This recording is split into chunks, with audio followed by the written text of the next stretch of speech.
Ladies and gentlemen, boys and girls, lovers of democracy, thank you and welcome to this week's edition of the PD16 Perspective. I am your host, John Reid, and we want to thank you so much for inviting us to your homes. A special thank you to the LCPM network for making this all possible. In this week's episode, we're going to talk about the battle going on in Ukraine and why that matters to you. We're going to talk about the fight to give Virginians the right to vote, and especially to give reformed citizens the second opportunity. In our weekly special, we're also going to interview Jenna Russo of the Writing Realtor. And finally, in our One to Grow On segment, we're going to give them shout outs to special historic moments that have impacted not just on a global community, but also in the local community. Thank you. Stay tuned.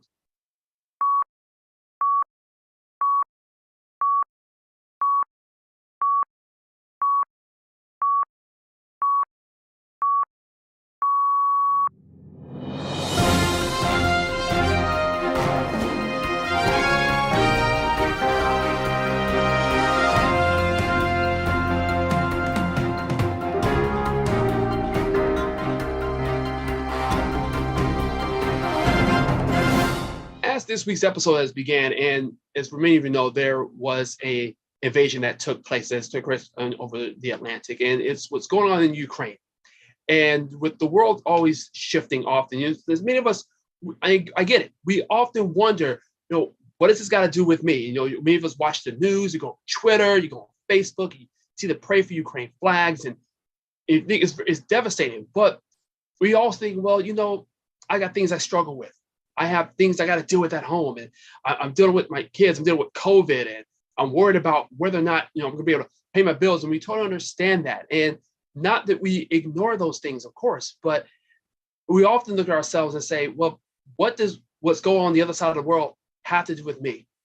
And often we have to be aware of these things because what happens globally does affect us on a local level, and so when we think about these things, always try to think about these from a holistic aspect.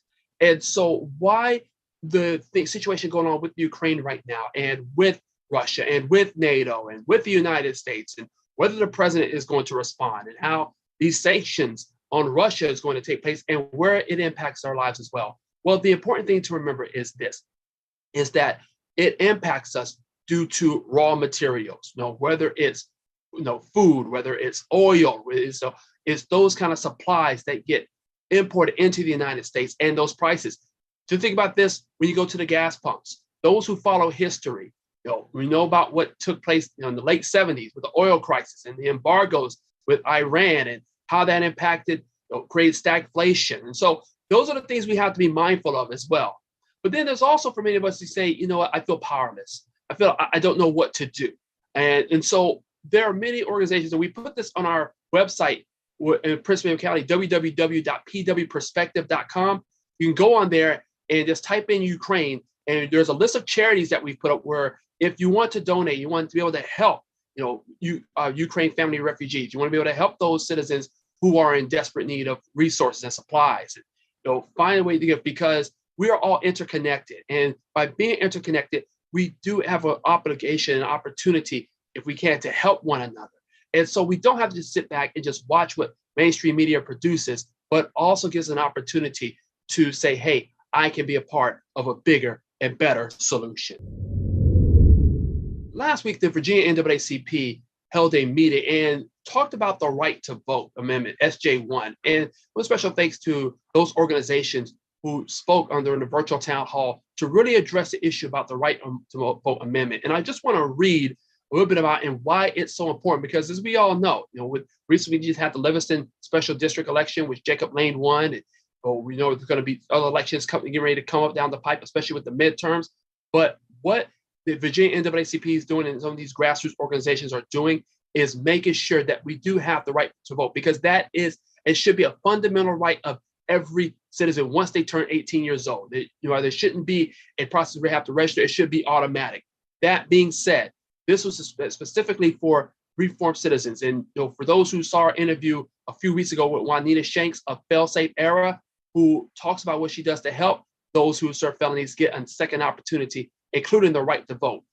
And this is something that gives Virginians the right to vote on the ballot the upcoming fall. And I want to read what it does as follows and read some recent polling of why it's so supported. Recent polling conducted by the Beacon Research Group showed that 65% of Virginians believe that once a person has served their time, they should have the right to vote. Our democracy is stronger when more people are allowed to participate in it. So this should be very logical. And what we need to do is be able to have that opportunity to vote on this. So hopefully they'll be able to contact your senator, contact the General Assembly, and let it be heard for SJ1 to be passed. Now, we know we're in the crossover section of the General Assembly, and that if it goes through, then this will give us the right to determine we can give felons, those reformed citizens, the right to vote and give them that opportunity to be a part of our democratic process. Also, something important to note that there was a bill that, of course, with Governor Youngkin and his attempt to try to remove the talk of true American history, it was HB 787. And 787 was part of his executive order, one of the first two executive orders that he signed upon getting inaugurated last month. And so what he did was he tried to push something through the House, and we all knew it was going to not pass through the Senate. And fortunately, it did not. According to a tweet from the ACLU, American Civil and Liberties Union, that it was removed in the subcommittee this week and any what they call divisive rhetoric. And we know what that is. This is what I've been all talking about banned books. I mean, I'll talk about, removing any kind of specific material, such as books like Toni Morrison's Beloved and other notes. And we know a lot of these books are written by a lot of Black authors. And so it was important for this HB 787 to be defeated in the subcommittee. And by that, it opens up the door to have more teachings be taught on a global level. And what we mean by that is more diverse curriculum. And this is something that we know the administration is trying to prevent. But what we can do is contact our local school boards and make sure that they do not allow these orders to go through. And what I mean by that is making sure that the curriculum is expansive so that everybody's language, everybody's culture should be taught. Everybody's language and culture should be celebrated. And so these authors and a lot of these books you find in your local libraries, and we often know that those books are reservoirs of information. And what does it helps us to see things from other people's and other cultures' perspectives. And so that's why it was so important for this bill to fall through in the committee. And so by doing so, it continues to fight so that Virginia is not going to be a state that's going to go backwards when it comes to its education, but it's going to be one that involves a diversity, equity, and inclusion of all cultures, and that everyone should be able to know. And by doing so, it's going to make us a wiser and stronger society. Welcome back to the PD16 Perspective. I'm your host, John Reid, and joining us today is a writer and someone who has been on the pulse of things that are going on in Fredericksburg, and she's going to talk about a very important project that she's undertaking. Her name is Jenna Russo. Jenna, thank you so much for joining us. How are you today? Absolutely, John. Thanks so much for having me. I'm great. Oh, wonderful. And we'll talk many of the things you've written about already from your time, working with dealing with immigration and border immigration reform, and also, and we talk about the Fredericksburg Freedom Society and about human trafficking. And so many things you've done really have done with the heart of seeing change happen, especially in underserved communities. Can you talk about some of the things that you have been working on? John, I'm so sorry. It froze. Oh, no, that's all right. But so right. Sorry. It was like partway through the question and then the last part of it froze. Not a problem. We can restart. But Jenna, I want to talk about some of the things that you've written so far, and especially how some of the things you've written out in regards to what's happening in the Fredericksburg community. Absolutely. So as part of my business, the writing Realtor, I really try to showcase, instead of homes in isolation, paint a picture of what the community is like and what are people doing to make a difference. So I interview local business owners, nonprofit community leaders about the actions that they're taking to and serve underrepresented communities. And one of the things that you also talked about as well, I know last month we talked about the Fredericksburg Freedom Society and human trafficking and some of the efforts they're doing to thwart that. And also now you're taking on another project, and you're talking about the Walker Grant Historical Marker, which is based upon the first public Black high school in Fredericksburg in 1938. Can you talk a little more about that? Sure. So, you'd like to know more about the Freedom Society first, or just the Walker Grant? Oh, the Walker Grant Project. Absolutely. So, I attended the unveiling ceremony, which was hosted by the city of Fredericksburg, I believe a couple of weeks ago now, and it was beautiful. I mean, it was witness just the convergence of local history with national history. It was really a testament to how our region has dealt with racism in poor ways, and now in ways that we're trying to tell a more complete story. And to sit among so many amazing, accomplished, and courageous Black leaders in the Fredericksburg region who have played a firsthand role in advocating for Black lives in the Black community, and really for American history, showing a more complete American history. It was beautiful. It was humbling to feel. It really felt like a moment of intergenerational healing, and I, especially when Sunny and Della Holmes were there, and Della Holmes was leading the Black anthem, and looking around and seeing people from different generations, white, Black, local to Fredericksburg, just moved here, some kind of connection to the community, seeing them all singing in unison. And sharing in this witnessing of a historical milestone, I felt like the angels were singing. It just, in so many moments where it could be easy to feel what's going on in the world. It felt like a lighter moment where finally the integrity of Black people and the Black community was being honored and recognized and appreciated for all its beauty. Mhm. You bring up a great point, Jenna. I want to go back to how you talked about it was intergenerational. And like you say, being new to the area, you graduated from American University. And so, and you've been around the world, so around the country, you've seen a lot of different societies and how they respond. And so, what was it that really stood out to you when you got to Fredericksburg? And I know you've only been there for a few months, so but what was it like for you to see this and doing with knowing that some of the issues that has been going on with the new administration, young administration, and some of these like orders that have been placed in. What was it like for you to be able to go into that community and see how it's starting to come together? Sure. Well, I moved to Fredericksburg in June of 2020, so at the height of the pandemic, from Washington, D.C., where my fiance and I attended law school. And honestly, when I first moved here, everything was shut down. I didn't really get to experience the region firsthand. So my only familiarity with it was driving along Route 3, which, my opinion, did not say much. A lot of fast food and industrial chains, which to me was not very appealing, and in all frankness.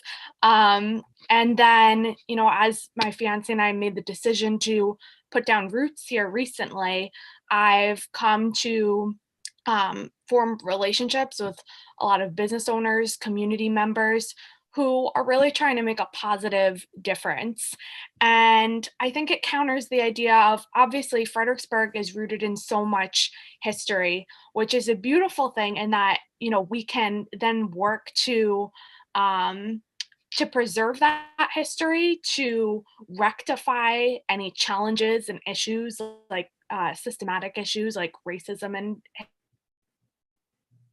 but also challenging in that, that history sometimes can also be oppressive or burdensome if it's not brought to light or dealt with properly. And so, Fredericksburg being so essential in Civil War, Revolutionary War, its roots go way back, and it can be easy to, on the surface, conflate the city with the victors or the people who have been writing the story up until this point. And then I think that what I've learned in my deeper conversations with people and attending events like the historical marker is that there are a lot of efforts in this city from diverse perspectives and also with the support of itself to really tell a more complete story, to diversify the voices that are coming to the table. And I think to shed light on the accomplishments and achievements and beautiful stories of the region's diverse population. Jenna Russo is joining us. And so, Jenna, I want to go back to that because you talk about being able to write from different perspectives. And so, how was it when you were able to, have these conversations with people of different cultures and be able to take that in, and from what you learned from them, how you incorporate that into your own writings? Well, I think that for me, it's just about being human, being able to see people, meet them where they're and appreciate them, get to learn about where they're from, what they value, what their family's like, what are their traditions like. And sometimes these are things that seem like superficial or trivial on the surface, like, oh, what restaurant do you like? Or what like fashion trends are you interested in? But I think that these things that we take for granted are actually really essential to the soul of a community.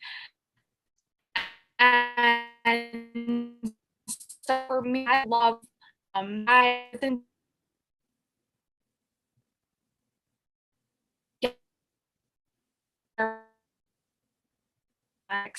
and we did about resources and all through music,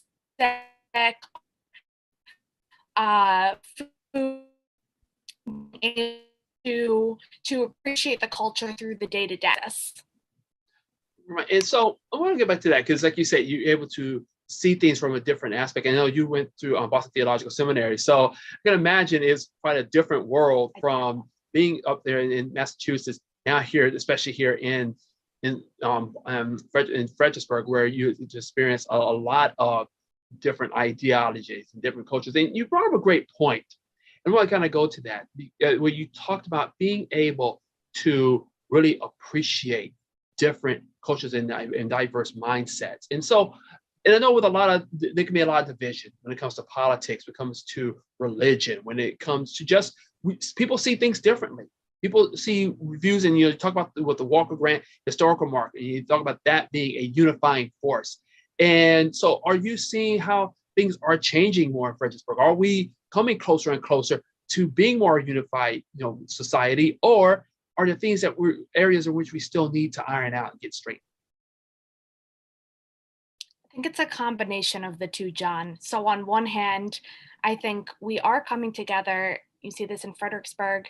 You see it in broader culture. I think that there has been an increasing effort to have around race, around gender, around religion, and difficult topics. But on the other hand, there's still a lot of tension, factionalism, partisanship that prevent dialogue. And personally, I guess I see it kind of as growing pains. I think that there are a lot of things coming to the surface in conversation that perhaps previous generations weren't able to talk about for a variety of factors. And so the fact that we are starting to have those conversations in more public spaces, I think is really important, and how technology has enabled us to do that. On the other hand, I think that conversation has also led to some sloppiness when we don't care about people's feelings, or we don't think about the words that we're using and put intention behind our conversations and interactions with people, maintaining that civility and a sense of decorum and respect. And so I think that Fredericksburg is kind of a microcosm of the whole in this experiment and what it means to be granted, democracy, that's a loaded word, but what it means to be part of community, what it means to genuinely share and to see people for. I think we have challenges, but I think there are positives to it as well. Absolutely. And Jen, I want to bring it home with this and talking about where when we see things in the area in Fredericksburg, and like you said, being able to really have that slice of humanity. And so, how is it that you're able to do that with your writings and be able to explore those aspects that basically just says, hey, we can be better people and we can be that society that we all know we're purposed to become. So I think one one aspect of that is I don't approach my writing with an agenda. So I will look at businesses, community organizations that are active and reach out to them and generally just want to get to know their story. What's the vision behind what they do every day, and get to know the leaders of those organizations as people. And I I'm a listener. I really try to approach people with an open mind and heart. And I think that so often people can get caught up in words and and what those words symbolize in their vocabulary without really listening to what those words mean in a different context. And so I feel like I approach life as every person I meet, it's an opportunity to make a new friend or to broaden my perspective and learn more about myself and someone else. And so I will just sit back and listen and not have too many expectations for the conversation. I assure people at first too that anything that I write, I always send a draft ahead of time to make sure that it reflects the integrity of their ideas and who they are as a person. I strive for that in my writing, but sometimes there are misunderstandings, and I always want to make sure that my work reflects the best in people and clearly demonstrates what they're trying to offer. And the last piece, I am self-selecting to an extent in who I reach out to, and that obviously organizations like the Freedom Society, Transitions for You, Hub of Hope. I've done so many articles with organizations that are really trying to do good for the community. And I guess, we were talking a little bit earlier about the importance of instinct in writing. And I think I do gravitate towards people and organizations that are trying to do good and to be positive influences in their environment. Absolutely. And that's what we have to be, is that's just as communicators, but also understand the obligations that we have to be a voice in the community. Jenna Russo, let's bring it home. If you want to plug, where people can find your writings and find more about what you do? You can find any more information about my writing on facebook.com/the writing realtor VA. All right, awesome. Jenna Russo, thank you so much. We're looking forward to hearing more from you and more we're going to be doing in the future. Thank you for being with us today. Thank you so much, John. Looking forward to collaborating with you. Thank you. This is our interview with the PW Innovators with Jenna Russo, and we will be right back with this episode of the PD16 Perspective. We'd like to thank Jenna Russo for her interview for the Writing Realtor, and thank her for what she's doing in the community. And we want to take it home with and what we like to call our One to Grow On segment. I want to give a couple of shout outs because I know with so much going on, especially in our community, especially with Stafford all the way down to Fredericksburg and Spotsylvania with the new superintendent being discussed in the next school board meeting. I know there's a lot of issues that we do. There are a lot of problems and challenges, but sometimes we got to give shout outs to those who have made it possible, who have helped us understand that things are not all bad. In this segment, we'll talk a little bit about Heart for the Community Initiative. And this is something that ourselves, in the PD16 Perspective, were a part of just a few weeks ago. And what Heart for the Community Initiative, for those who may know, we interviewed Apostle Larry Brown of Spirit of Truth Deliverance. And he talked about what it's doing in the Stafford community, especially a lot of events that it's holding, but it's also doing this Black Business Spotlight. And it has interviewed so many people. And shout out to Carl Armstrong, Pastor Gary Holland, and for many of those businesses that have been featured on the program. For those who like to know more about it, just go on Facebook and go on H4TCI. Once again, go on Facebook.com/H4TCI. And what Heart for the Community Initiative does is that it's putting a light on those small businesses and those who are making a difference in the Black community. And so go on there, check out their pages, and be able to support those businesses, because if we don't support Black businesses, who will? And these are a lot of businesses that are right in your own backyard and give lots of good supplies and doing a lot of good things for our communities.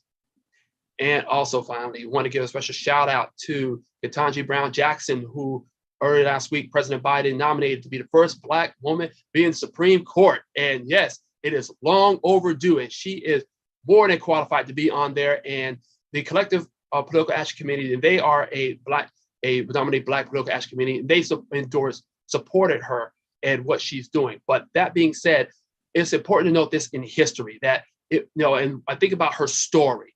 And when she was in high school, and her high school counselor told her not to aim too high because she wanted to go to Harvard. Well, she aimed high, made it, and was successful. And that she is dreaming the first public defender, if confirmed, that she will be the first one to serve on the Supreme Court. Let's be a lesson. Never give up on your dreams. Well, that is it for the PD16 perspective. I'm John Reid. Democracy is not a spectator sport. Tag, you're it.